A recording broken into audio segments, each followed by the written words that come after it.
threatens to send them the photograph. And she will do it. I know that she will do it. You do not know her, but she has a soul of steel. She has the face of the most beautiful of women, and the mind of the most resolute of men. Rather than I should marry another woman, there are no lengths to which she would not go, none. You are sure that she has not sent it yet? I am sure. And why? Because she has said that she would send it on the day when the betrothal was publicly proclaimed. That will be next Monday. Oh, then we have 3 days yet, said Holmes with a yawn.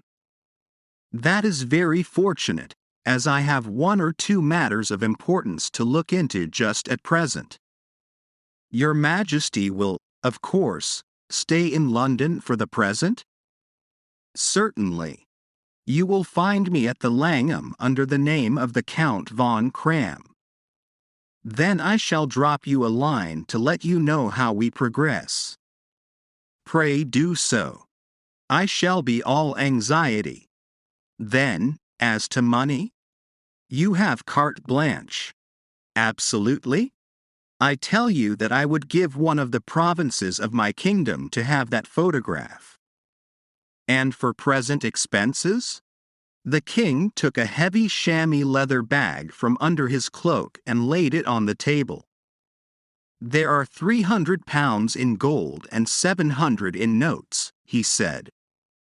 Holmes scribbled a receipt upon a sheet of his notebook and handed it to him.